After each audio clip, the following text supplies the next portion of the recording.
আমার বক্তব্যে বা কর্মকাণ্ডে যদি উনি কোথাও দেখে থাকে যে আওয়ামী লীগকে আমি পুনর্বাসন করছি বা আওয়ামী লীগ আমি করি, তাহলে উনি প্রমাণ করুক। যদি বলে থাকে, আমার সাথে কোনো আওয়ামী লীগের লোক থাকে না। আমি নিজেও আওয়ামী লীগ করি না। আমি গত নির্বাচনে স্বতন্ত্র প্রার্থী হিসেবে করেছিলাম, আমি এবছরও স্বতন্ত্র প্রার্থীতে করছি।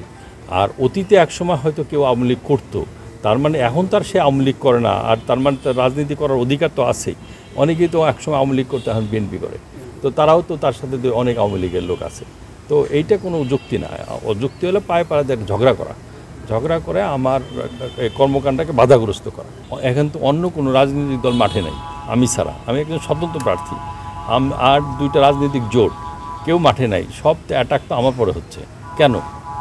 আমি কোন একটা লোক বলুক যে একটা সন্ত্রাসীকে নিয়ে আমি ঘুরি, আমি কোনো তাদের রাজনৈতিক দলকে তাদেরকে হামলা করেছি, বাধা সৃষ্টি করেছি, এরকম তো করিনি। তো সেখানে যদি আইনশৃঙ্খলা বাহিনী তার কঠোর না হয়, তাহলে কিভাবে আমি একটা সুষ্ঠু নির্বাচন আশা করতে পারি? তারা মনে করে অতীতে আমি যখন নির্বাচিত সংসদ সদস্য ছিলাম, চাঁদাবাজদেরকে প্রতিহত করা এটা আমার একটা অন্যতম এজেন্ডা ছিল।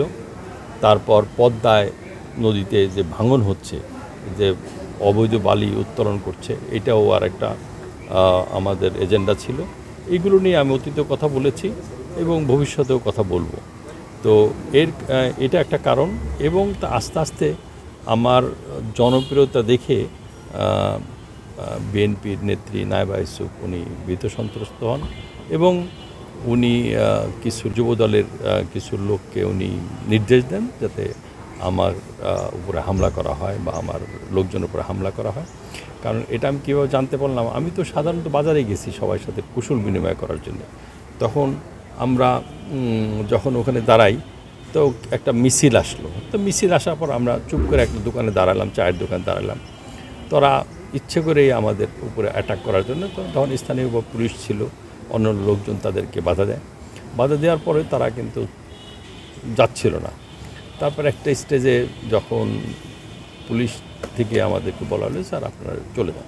তা আমরা ফেরত আসছি, তখন হঠাৎ করে আমাদের গাড়ি বহরে অ্যাটাক করে এবং আমাদের গাড়ি এবং আইনশৃঙ্খলা বাহিনীর একটা গাড়ি এবং একজন আমাদেরকে ড্রাইভারকে প্রচণ্ড আহত করে। এবং আহত করার পরে আমরা মামলা দায়ের করেছি। এটা প্রক্রিয়াধীন আছে, আমরা যে কোনো সব মামলা হয়ে যাবে। তারা তো আমাকেই টার্গেট করেছে। তারা চাচ্ছে যে না, আমি ফরিদপুরে জনমানুষের যে সেবা, মানুষের যে প্রত্যাশা, এটা আমি পূরণ করি। আমি কি করছি? মানুষকে বেকারত্ব দূর করার জন্য এখানে ট্রেনিং সেন্টার করেছি, তাদেরকে ট্রেনিং দিয়ে চাকরি দিয়ে ঢাকায় নিয়ে যাচ্ছি। তারপর দুস্থ মানুষের পাশে দাঁড়াচ্ছি, তাদের চিকিৎসার ব্যবস্থা করছি। তারপর যেসব অসচ্ছল পরিবারের ছেলেমেয়েরা লেখাপড়ে তাদের বৃত্তির ব্যবস্থা করছি। এই সামাজিক কাজগুলোতে করে গেছি। এতেই তারা আমার জনপ্রিয়তায় ভীত সন্ত্রস্ত হয়েই তারা চাচ্ছে না যে আমি এই সমাজসেবামূলক কাজ করি প্লাস রাজনীতিতে সম্পৃক্ত থাকি।